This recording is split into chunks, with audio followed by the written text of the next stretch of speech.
There's a special showing of a new documentary critical of the Obama administration. It's called Dishonorable Disclosures, and it's produced by a group that questions President Obama's national security credentials. Andy Fox is standing by live at the Westin Hotel in Virginia Beach's town center. Andy, the production is dividing the military community.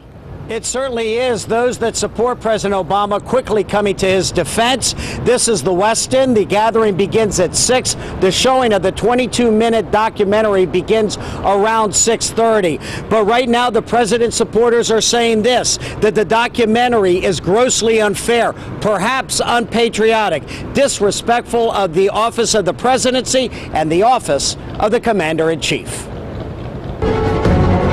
It is my civic duty to tell the president to stop leaking information to the enemy. The documentary Dishonorable Disclosures is seen by the chairman of the U.S. Joint Chiefs of Staff as an unfair attack on President Barack Obama, who is cast in a negative light throughout the production. If someone uses the uniform, whatever uniform it is, for partisan politics, I'm disappointed by that, because I think it does erode that bond of trust we have with the American people. General Dempsey is disappointed with the group behind the documentary, Special Ops OPSEC, whose president and founder is former Navy SEAL Scott Taylor. This is my uniform right now today, Andy, and we believe that a bond of trust that we have as citizens is to speak out with our freedom of speech right on the problem with these leaks and how they endanger potential lives. Taylor notes as an example of high-level leaks the release that SEAL Team 6 got Osama bin Laden. I asked Vice President Joe Biden about that back in April. You spoke and identified SEAL Team 6. Well, I don't recall personally identifying SEAL Team 6, but my point is that the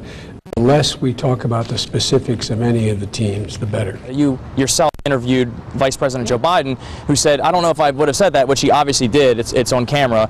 And then he said, well, but I'm serious about cracking down on leaks. That's talking out of both sides of your mouth, isn't it? The documentary also claims the president took too much credit for the operation, which is greatly disputed by General Dempsey. Taylor gives a little on that point. Nothing would have happened without his go on the operation. So Absolutely. Doesn't he deserve some credit for that? Absolutely, and it's a great question, and I've been on the record many times saying that I absolutely do believe that the president should get credit for giving that go-ahead. The American people don't want us to be another special interest group. We're not anti-Obama. We're anti-leaks. We're anti-national security leaks. We're anti-politicizing and capitalizing on mission. That's what we're anti.